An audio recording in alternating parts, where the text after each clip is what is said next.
В Сосногорске возобновил работу районный совет старейшин.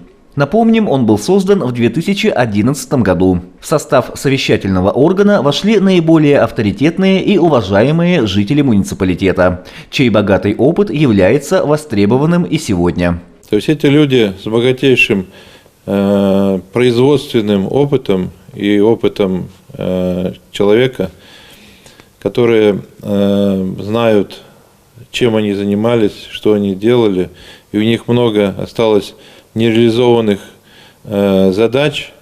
И мне, как исполняющий обязанности главы района, очень было бы полезно и интересно, чтобы они участвовали в общественной жизни нашего района, помогали развитию малого и среднего бизнеса, сельского хозяйства в нашем районе, помогали молодым людям, которые начинают заниматься, потому что на самом деле действительно у них богатейший опыт. Сегодня в составе совета более 30 человек, ведь, как известно, старая гвардия только пополняется. А значит, расширяются возможности для консультаций с бывшими управленцами. Именно в этом заключается неоценимый вклад, который могут внести старейшины в развитие муниципалитета сегодня, уверен исполняющий обязанности главы Сосногорского района Ильдар Махмутов. Знакомство, во многих случаях повторное, стало основным лейтмотивом встречи членов Совета с первым лицом муниципалитета. Все горели желанием взаимодействовать с руководителем администрации, подчеркнем, с новым, подчеркнем, не совсем стандартным. Стандартным я и говорю по той причине, что ранее они были как-то более, может быть, молодые, может быть, с другим опытом, а пришел человек к нам, Сосногорск, муниципальный район, именно с жизненным опытом, со своим опытом прошлых работ. И, естественно, у нас наметился вот этот психологический, это особенно важно, контакт. За чашкой чая члены Совета старейшин обсудили с Ильдаром Махмутовым перспективы развития муниципалитета. Поговорили о промышленности, сельском хозяйстве, подготовке кадров. В непростых экономических и политических условиях работать жители Сосногорского района обязательно должны вместе, уверены участники встречи. Очень приятно, что он говорит о том, что давайте ваши предложения, мы их поработаем. Не то, что дядя придет и решит, давайте вместе решать эти проблемы. Проблемы, конечно, очень много, у каждого есть свои проблемы, каждый населенный пункт, проблема есть она сегодня. Вот. Встреча, я думаю, что прошла плодотворно. Дальше будем работать, значит, будет результат. Подводя итог встречи, Ильдар Махмутов и члены Совета старейшин отметили, что такой формат общения нужно сделать регулярным. Ведь, как известно, без прошлого нет будущего. И особенно это актуально именно сегодня. Андрей Калиничев, Павел Дурников, Вести Тимана, Сосногорск.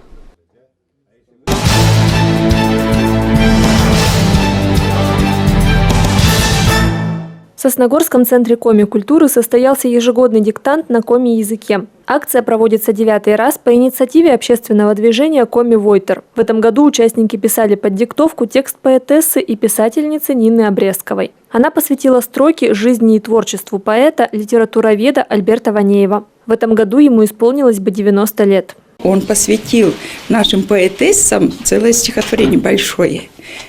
И Нине Обрезковой в том числе. Значит, они были хорошо знакомы. Он очень был рад, что молодые женщины, девушки пишут на коми-языке. И об этом он написал в своем стихотворении. А здесь, Обрезкова пишет о своих встречах с ним. Коми-диктант проводится в рамках празднования Международного дня родного языка. В этом году проверить свои знания решили 13 человек. Большинство участвует в этой акции не первый раз. Бегом с работы сразу сюда, потому что мне интересно проверить свой уровень знания родного языка и тем самым, наверное, дать коми-языку продолжение жизни, потому что чем больше говорящих на родном языке, тем дольше его жизнь. Учащиеся Сосногорского технологического техникума Карина и Дарья родом из Ижемского района, где по сей день живут их семьи. Мы с девочками все время в комнате разговариваем на коме, чтобы не забывать свой родной язык. Для тех, кто не смог посетить площадки, диктант был доступен в видео и аудио формате. Работу участников оценит Сыктывкарский организационный комитет. Полина Бастракова, Павел Дурников, Вести Тимана, Сосногорск.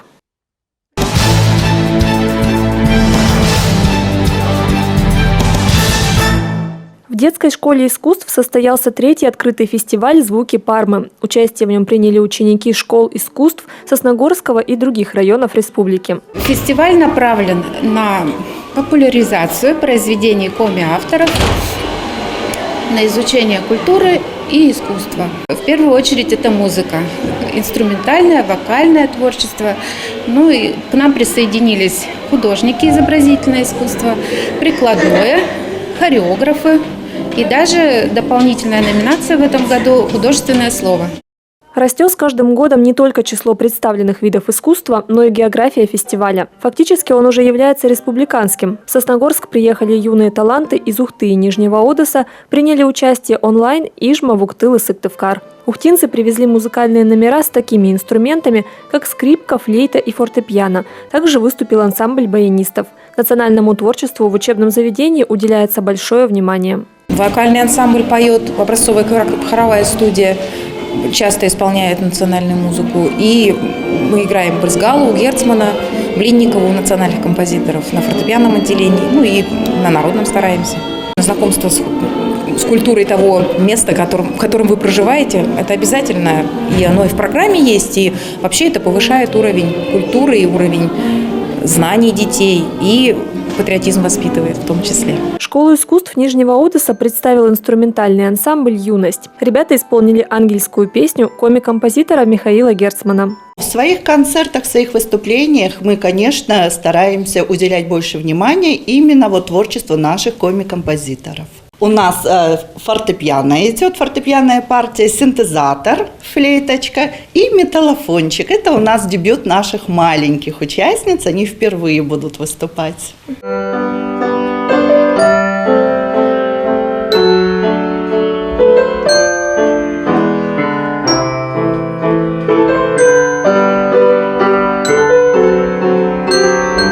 Педагоги отмечают, что национальное творчество – хороший способ еще раз напомнить детям об их корнях, об истории земли, на которой они живут, и привить любовь и уважение к коми-культуре.